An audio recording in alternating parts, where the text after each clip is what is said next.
If the mirage were to be water, why not those close by the mirage see water?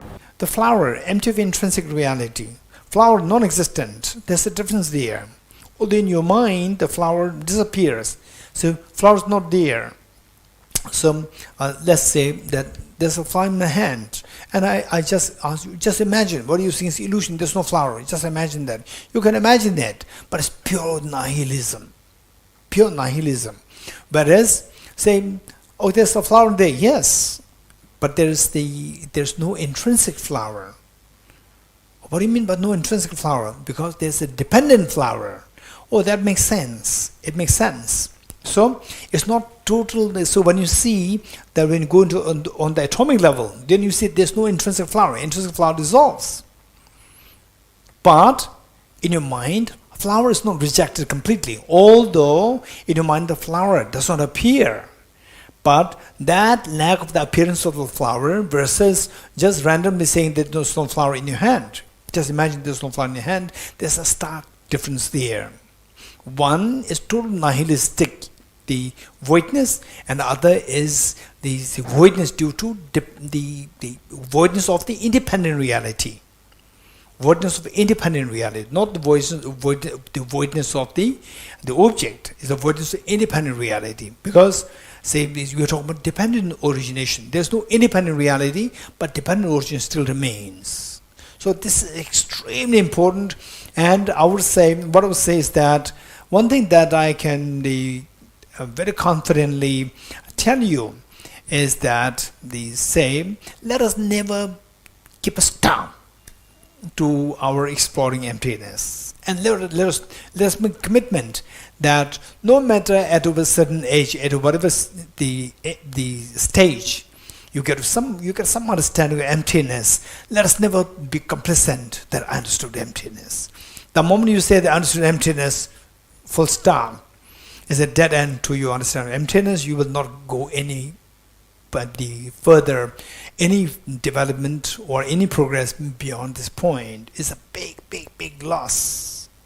So I remember His Holiness the Dalai Lama, when Tibet House, we invited His Holiness, I think 2013, 12 years ago, to give a public address in Buddha Jayanti Park here in Delhi. So I remember that His Holiness said that, okay, now His Holiness was in his 70s then.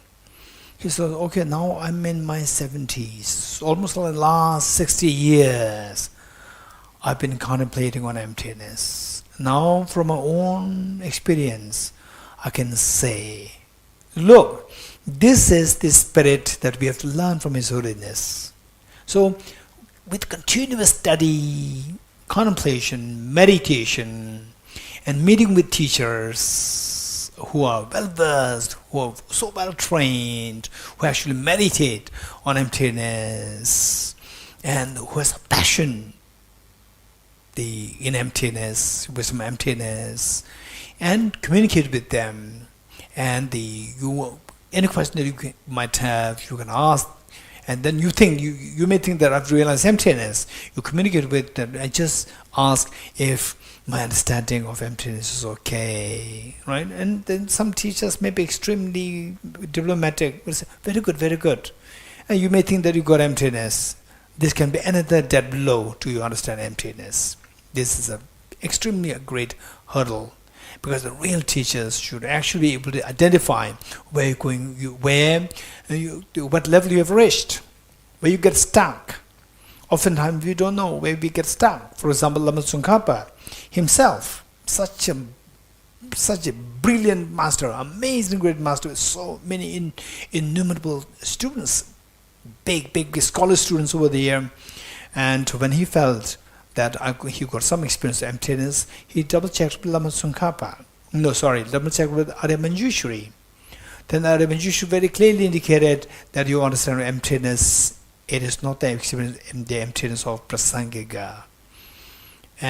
But if you put effort in these three factors, one, to supplicate to your guru, to be viewed as inseparable one with the deity.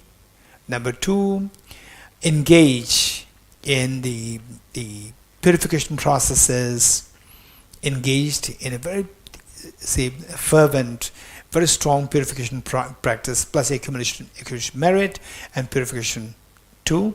And number 3, that you strive in the analysis through studying, contemplating on the treatises composed by the great Indian masters.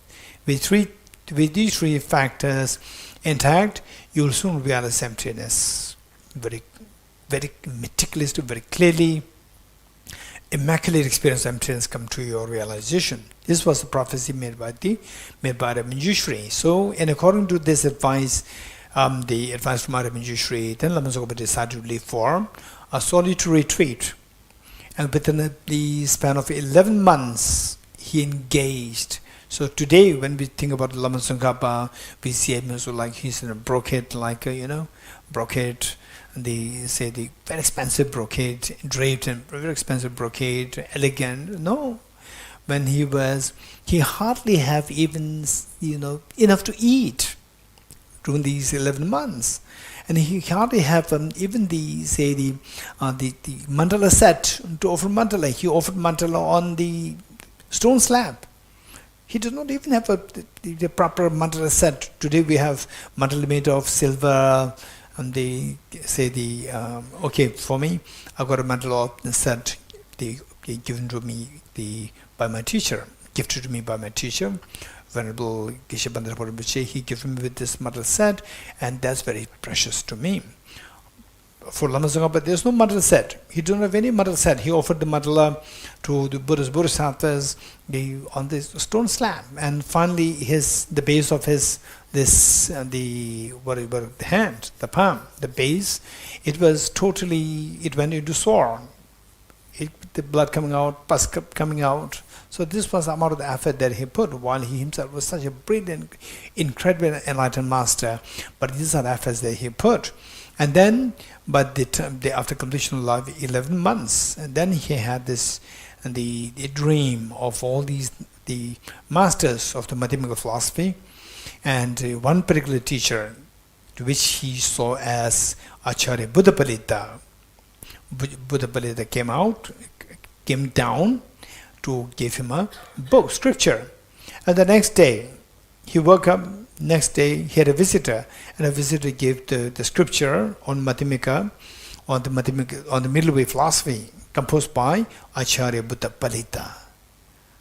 So this was how these two are correlated. His dream, what came in the dream, and actually the next day, it actually happened that Acharya Buddhapalita's text actually came to his hand. He read it, and then he realized emptiness. So these are things where we need to. But what I'm saying is that for us, don't expect like Lama Tsongkhapa.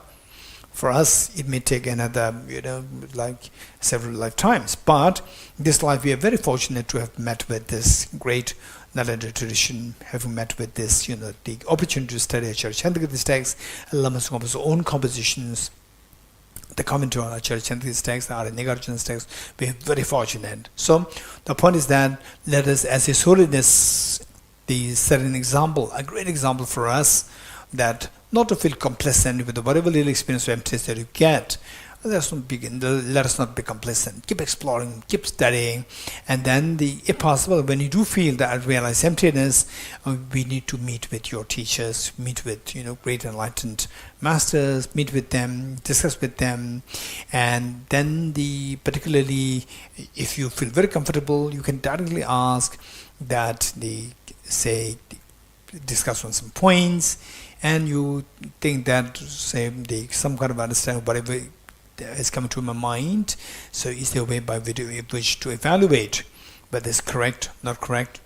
And then the teacher, if very skilled, can just check on you with some questions. From there, where you get stuck, or you feel that, okay, now this is the area where I can't really, the clarity is not coming. So this is where the teacher is helping you to identify where you have reached. So this is something that we need to remember. In other words, for us, so the best thing is just keep exploring, study more, contemplate more, And particularly the authentic books, not any book on the market, the authentic books by these realized masters, not by the books composed by people who don't believe in what they themselves wrote. Right? Some people, they write something, they don't believe what they wrote, they don't read what they wrote, and then they expect other people to read. So these are just horrible things. They, particularly with emptiness. With the bodhicitta, it's fine. With the bodhicitta, we all have some form of understanding, not the bodhicitta, but the affection. By reading these books written by anybody, you can feel the depth, the profundity, the depth of the experience of the person. Sometimes it can be very shallow.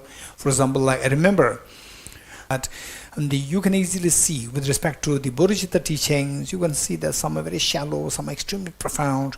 But with emptiness, since we don't have any experience of emptiness since innumerable lifetimes, so this life, perhaps it's the first time that we're meeting with this teaching on emptiness, so we may be misguided by many of these books, which are actually written by some who just, are not really, they're good in this emptiness concept, but so infatuated to write something.